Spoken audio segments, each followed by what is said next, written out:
The chair was designed to make her feel small. Admiral Jeanine van Chen noticed it the moment she crossed the threshold of the conclave chamber, a vast, spiraling hall carved from the living rock of asteroid Varath 9, 7 kilometers of polished obsidian and bioluminescent coral rising in tiers above her head, like the inside of a god's ribcage. Every other delegation sat at eye level with the central dais. Every other delegation had chairs that fit their bodies, their proportions, their particular dignity. Humanity's seat was a narrow, backless platform of cold gray alloy, positioned at the very end of the crescent table, where the light was dimmest and the acoustics worst. It was, she thought, a masterpiece of deliberate discourtesy.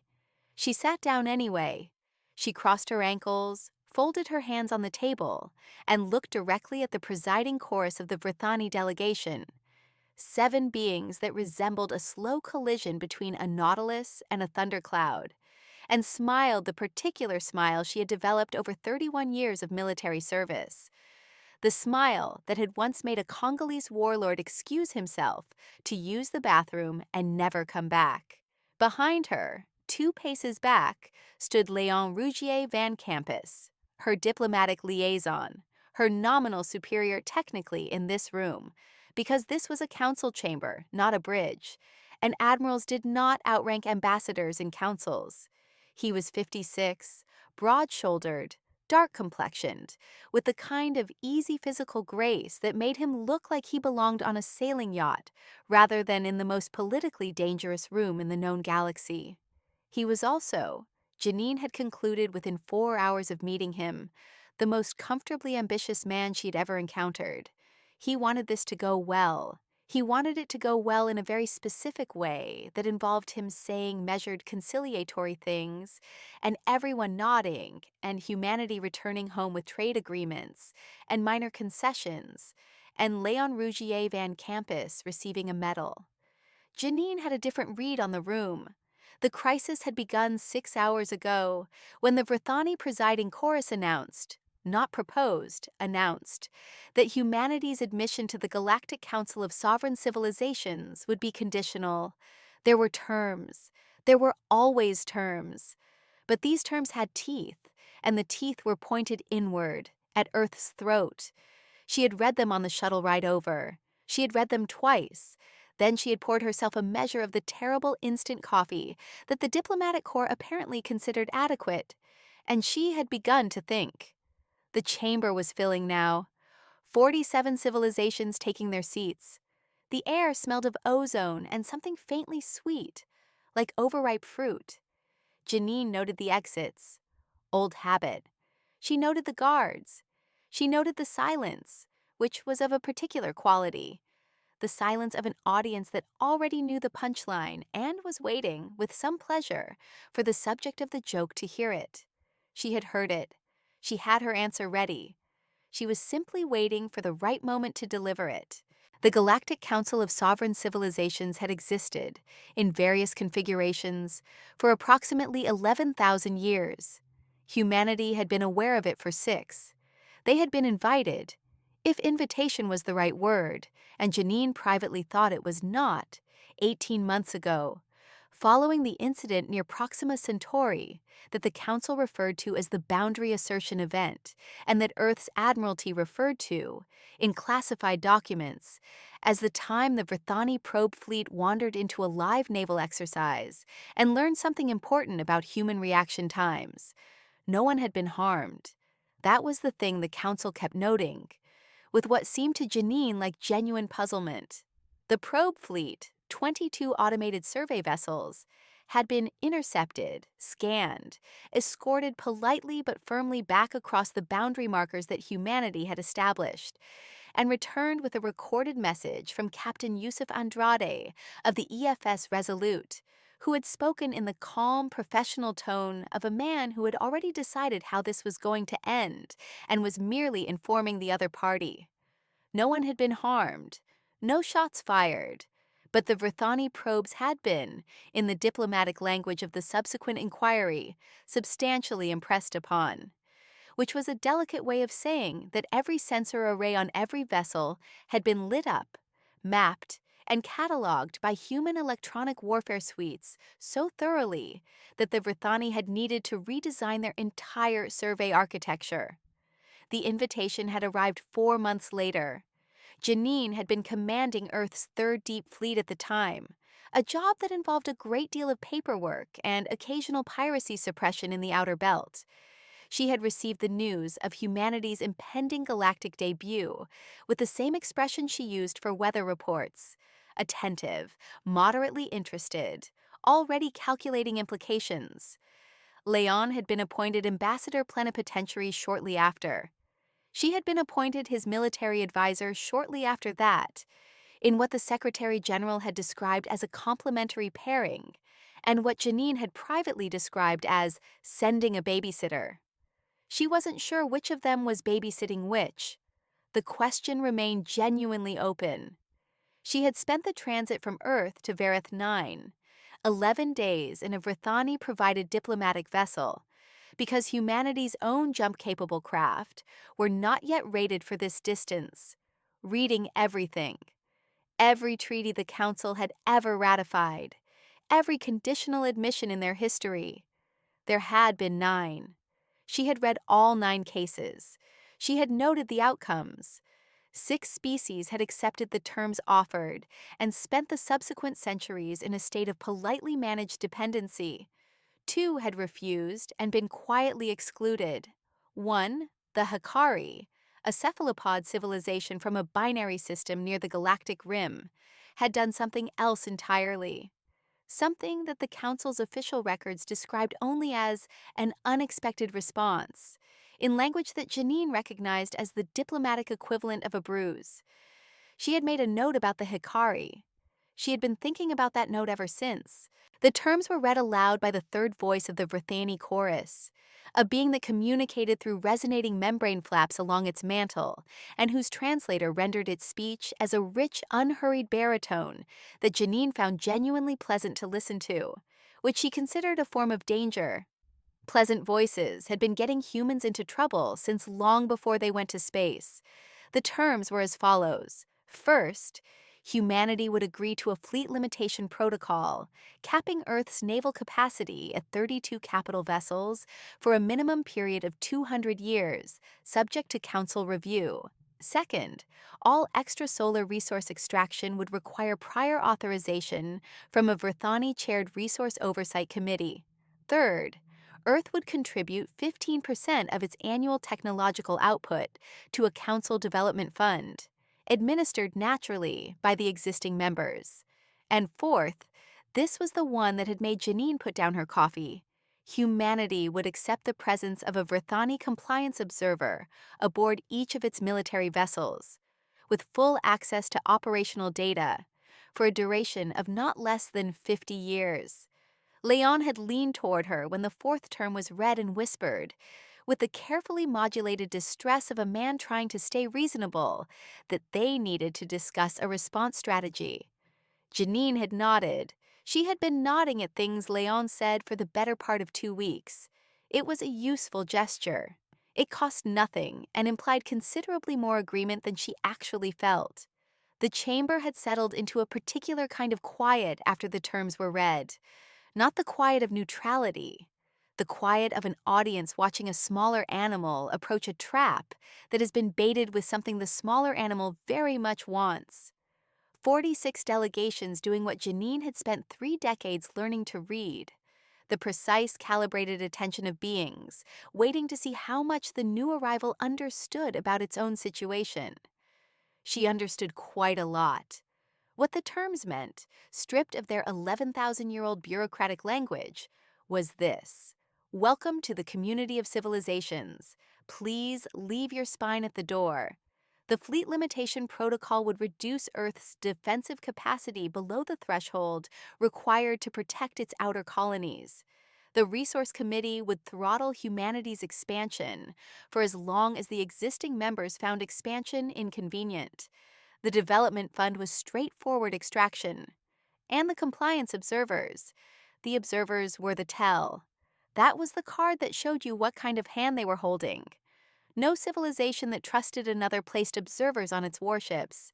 You did that to a subject, not a partner. Jeanine had played enough poker in enough military messes across enough decades to know what it looked like when someone was showing you their hand because they were certain you couldn't beat it. She studied the Vrithani chorus across the length of the cold table. She thought about the Hikari. She thought about 11,000 years of civilizations learning their place. She thought about Earth.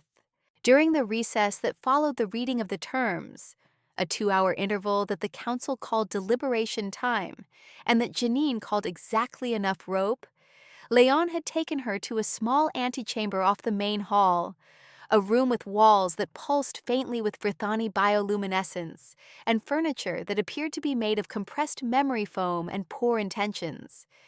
He had sat across from her with his elbows on his knees, and his fingers laced together, and his expression arranged into the careful architecture of a man making a reasonable case. "We push back on terms 2 and 4, he said. "We accept 1 and 3 with modifications.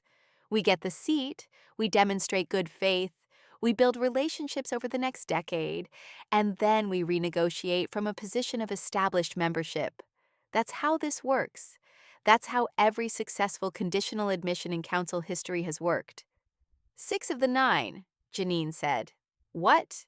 6 of the 9 conditional admissions ended in long-term dependency. 2 ended in exclusion. 1 ended in... She tilted her head. "Something the records describe as an unexpected response." Leon looked at her with the expression of a man who has begun to suspect that the conversation he thought he was having is not the conversation that is actually occurring. "Jeanine, we are not in a position to play hardball with 47 civilizations on day 1. "I'm not suggesting hardball," she said. "I'm suggesting poker." He stared at her.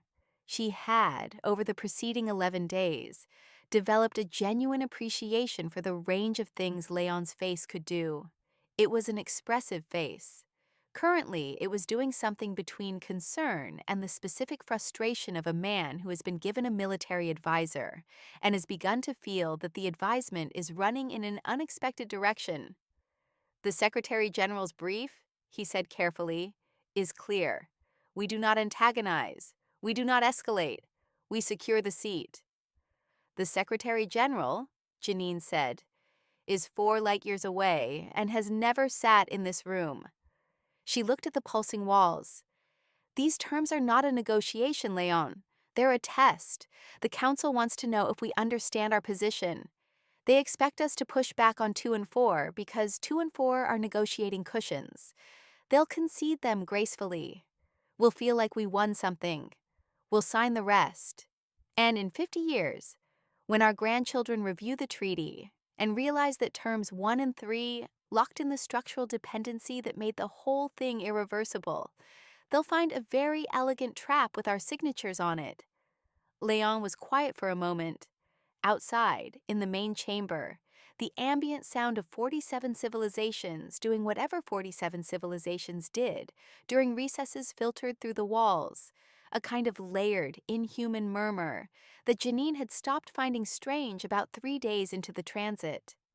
"So what do you want to do?" he asked. She told him. The expression his face made was entirely new. She added it to her collection. Jeanine van Chen had been born in Rotterdam in a November that her mother described as the grayest on record, which was, she had always felt, an appropriate beginning. She had joined the European Federal Navy at 19, transferred to the Earth Federal Service at 26 after the reorganization, and spent the next 3 decades doing the kind of work that looked, in official records, like a series of successful postings and commendations, and looked, in her own memory, like an unbroken sequence of rooms where someone was about to do something catastrophic, and she was the person who had to figure out how to stop them. She had been at the Siege of Ceres, in the early days of the Belt Conflict, when 18 months of blockade had left 40,000 civilian miners choosing between slow starvation and a surrender that their corporate overseers had structured to look voluntary. She had negotiated the evacuation.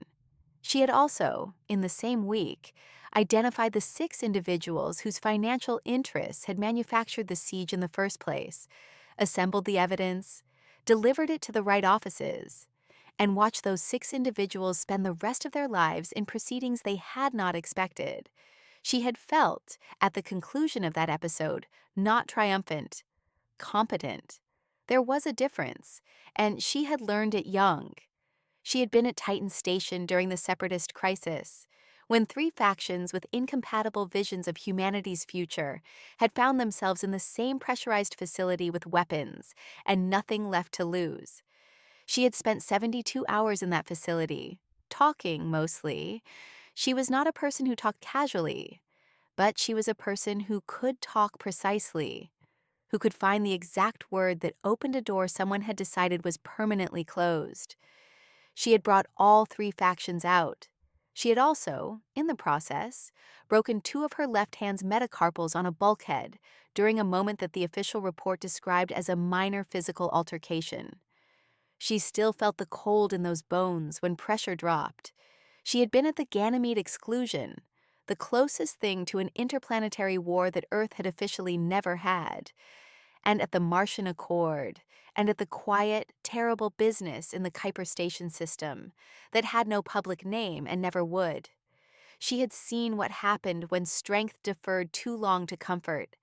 She had seen what happened when aggression mistook silence for surrender.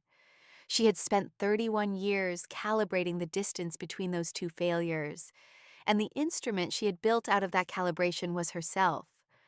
The Vrithani chorus, she thought, had never met anything like her. Not because she was exceptional among humans, but because they had never met a human at all. Not a real one. Not one who had come to the table having already paid the price of every lesson she was carrying. They thought they were meeting a species. They were meeting its argument. When the deliberation recess ended and the delegations returned to the chamber, Leon took the human seat. This was technically correct protocol. He was the ambassador plenipotentiary. She was the military advisor. Advisors stood. She stood, therefore, 2 paces behind his left shoulder, which was exactly where she wanted to be. Close enough to the table to be heard, far enough from it to be underestimated. She had spent considerable time in her career occupying that precise distance. The presiding chorus asked, in its warm and deeply misleading baritone, whether the human delegation had reached a position on the proposed terms of conditional admission. Leon cleared his throat. He had. She would give him credit for this. Listen to her. She suspected he had listened partly because he couldn't find a better argument, and partly because there was something in his expression when she had finished explaining. A flicker of something that looked almost like recognition, like a man hearing someone articulate a thing he had felt but not named, that suggested he was more than his sailing yacht exterior implied. The human delegation, Leon said, wishes to thank the Council for the thoroughness of the proposed terms. We have reviewed them carefully. He paused. We decline them. The silence that followed was of a different quality than any silence Jeanine had heard in the chamber before. It was the silence of a mechanism that has encountered an input it was not designed to process. 46 delegations, in their various atmospheric bubbles and translator fields and physical configurations, did something that Jeanine had spent 11 days learning to read across entirely non-human physiognomies. They paid attention, real attention, the kind that precedes a recalibration. The third voice of the chorus recovered with admirable speed. Clarification is requested, it said. The human delegation declines specific terms, or the framework of conditional admission in its entirety? The framework, Leon said. In its entirety. Another silence. Shorter, but denser. The council notes. The third voice said, and now the pleasant baritone had acquired a new quality. Not hostility exactly, but the careful enunciation of someone choosing words with the awareness that they are building something structural. That non-acceptance of the conditional framework by an admissions candidate is without precedent in council history. With 2 exceptions, Jeanine said, from her position 2 paces behind Leon's left shoulder. Every head in the room, every ocular cluster, every sensory array, every attention-directing apparatus across 47 civilizations turned toward her. She was aware of this. She had been waiting for it. She reached into the inner pocket of her dress uniform and produced a data chip. She set it on the table in front of Leon, who slid it forward without comment. A human gesture, a human prop, in an alien room. She had chosen it deliberately. "We have a counter-proposal," she said. "We'd like to talk about the Hikari." The Hikari case was, in the official records of the Galactic Council of Sovereign Civilizations, a sealed matter. Sealed in the sense of being accessible to full members only, which humanity was not yet, and sealed in the deeper sense of being the kind of thing that institutions seal when the contents are embarrassing. Jeanine had found it anyway. She was, among other things, very good at finding things that people had decided she shouldn't find. The Hikari had been offered conditional admission 400 years ago. The terms had been, in structure and intent, remarkably similar to the ones offered to humanity. Fleet limitations, resource oversight, technology contributions, compliance observers. The Hikari had spent 3 days in deliberation and then done something that no candidate civilization had done before or since. They had published the terms. Broadcast them, in fact, on every frequency their communications infrastructure could reach, to every civilization they knew of, including several that were not yet council members.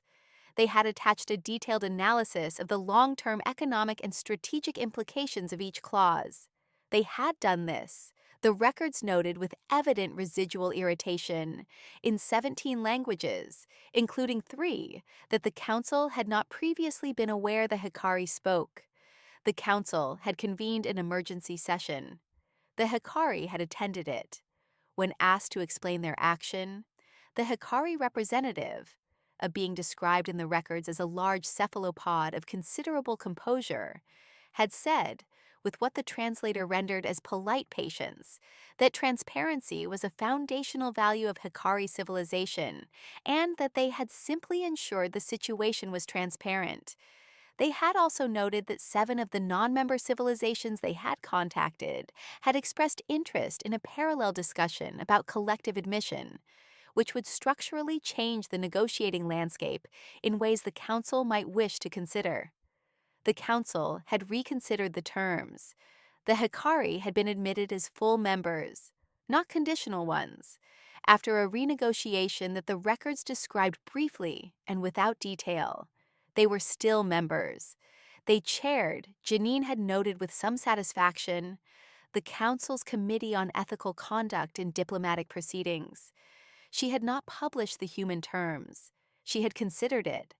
But the Hikari's leverage had come from the existence of interested third parties who could benefit from a renegotiation, and humanity, 4 light-years from its nearest neighbor and 18 months into its awareness of galactic civilization, did not have those third parties.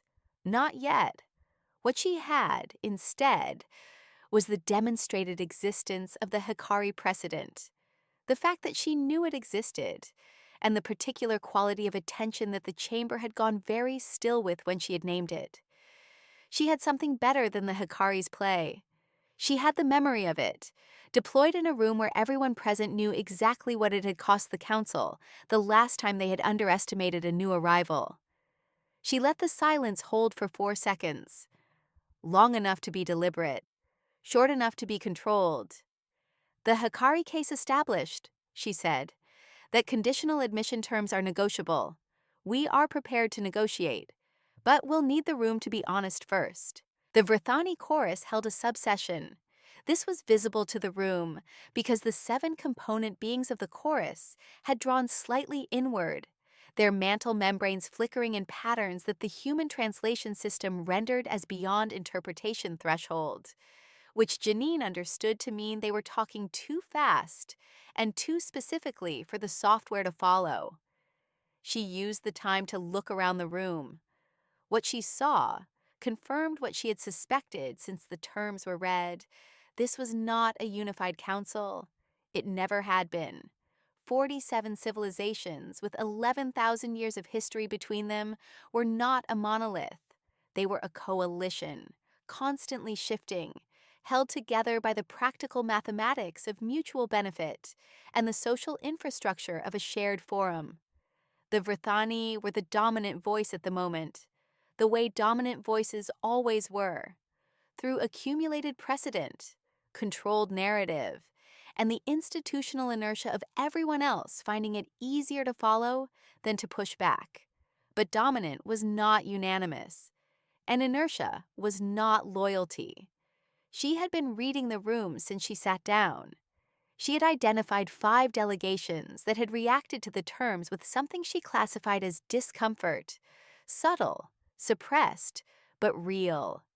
The Keth Sorvani, a silicon-based species from somewhere in what the Council called the Middle Reaches, whose representative had gone very still when Term 4 was read. The Andori Collective, whose bioluminescent communication patterns had briefly suggested what the translation system called elevated attention during her mention of the Hikari. 3 others. 5 delegations that were not comfortable with what was happening and were sitting in the silence of beings who had decided that comfort was not worth the cost of saying so. She was about to change that calculation. "We've done the analysis," she said, addressing not the Vrthani, but the room, the whole crescent of the table, the tiers above. The 46 other civilizations watching a new species refused to learn its place quietly. Terms 1 and 3 in combination create a structural dependency that compounds over a 200-year horizon into a condition that is, for practical purposes, irreversible. We have the mathematics here if the Council wishes to review them. She touched the data chip. We also have cross-referenced that model against the 6 conditional admissions that resulted in long-term dependency arrangements. The correlation is significant. The Keth Sorvani representative moved. A small movement, barely perceptible, but Jeanine had been watching for it. A shift in posture that, in the xenological briefings she had read 6 times on the transit, indicated heightened engagement. "We are not presenting this as an accusation," Leon said. She had given him this line, and he delivered it well, with the measured gravity of a man who meant it. "We are presenting it as a reason for transparency. We believe the Council, taken as a whole, is better served by a humanity that enters as a genuine equal than by a humanity that enters as a managed dependency. We are asking the Council to vote on whether it agrees with that premise before we discuss terms at all." The chorus had stopped flickering. The room was perfectly, absolutely still. Jeanine looked at the third voice and waited. She had put the cards on the table. Now she would see what they were actually holding.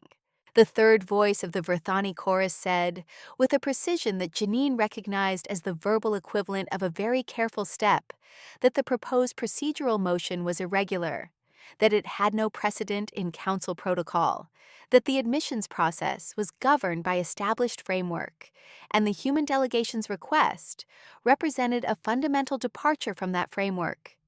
"Yes," Jeanine said pleasantly. "It does." The third voice paused. "The human delegation is aware that a procedural departure of this nature requires a 2/3 majority of present full members to authorize." "We are," Leon said. "We're requesting that vote." What happened next took 11 minutes. Later, Jeanine would think that those 11 minutes contained more actual diplomacy than the preceding 18 months of Earth's official galactic contact program. The Andori Collective's representative formally seconded the motion, speaking in the measured harmonics that their translation came through as, "The question of how new civilizations are welcomed is a question about what kind of council we are. This is worth asking." The Keth Sorvani added, with the precise understatement of a species that had been sitting on something for a while, that the existing admissions framework had not been reviewed in 400 years, and that periodic review was generally considered good governance. 2 other delegations spoke briefly in support. A 6th, which Jeanine had not predicted, joined them. a species called the Murath, who had been conditional admissions themselves 150 years ago, and who said nothing except, "We remember what these terms feel like. We vote yes." The Vrithani chorus attempted to table the motion. The Council's own procedural rules, which Jeanine had read in their entirety on day 3 of the transit, did not permit tabling a seconded procedural motion without a full vote. She had flagged that rule. She had flagged it in 3 colors. The vote was called. The result was 31 to 16 in favor of authorizing the procedural departure. A 2/3 majority by 4 votes. The room exhaled. It was not a human sound. 47 species exhaling was an extraordinary sensory experience. A wave of atmospheric displacement and pressure change and biological noise that Jeanine felt as much as heard. But she recognized the quality of it. She had been in enough rooms where a locked door had just come open. The third voice was quiet for a long moment. When it spoke again, the pleasant baritone had acquired a new register. Not defeated, not gracious, but recalibrated. The voice of a very old institution encountering something that required a new category. "The Council," it said, "will proceed with a full review of the admissions framework prior to finalizing terms for the human delegation. A review committee will be formed. The human delegation is invited to participate as an observer." "As a co-chair," Jeanine said, "given that we're the subject of the review." Another silence, shorter than the ones before. "The Council will consider the request," the third voice said. Leon turned his head slightly toward her. She didn't look at him, but she heard distinctly the small, controlled exhale of a man who has just watched someone do a thing he wasn't certain was possible and has revised his entire model of the situation. She filed that away too. They left the conclave chamber 7 hours after they had entered it. The asteroid corridors were quieter now. The bioluminescence shifted toward a deeper indigo that Jeanine's briefing materials said indicated the Vrithani equivalent of late evening. Their footsteps, human footsteps, boot leather on ancient alien stone, were the loudest sound in the passage. Leon walked beside her. Not behind, not ahead. Beside. She noted this. "Co-chair," he said after a while. "I know." They didn't say yes. They didn't say no. With this council, that's the same thing. She watched her breath mist faintly in the cool air. By tomorrow, they'll have decided it was their idea. He was quiet. She could hear him thinking, which was a skill she had developed with certain people. The ability to recognize the texture of someone else's cognition by the shape of their silence. His was the silence of a man updating his priors. She respected it. "The Secretary General is going to have questions," he said. "The Secretary General is going to have a great deal more than questions. She's going to have a review committee co-chairmanship, a precedent-breaking procedural vote, and 6 new diplomatic relationships with delegations, who voted with us tonight, and are now curious about what kind of neighbors we're going to be." She paused. "She'll be fine."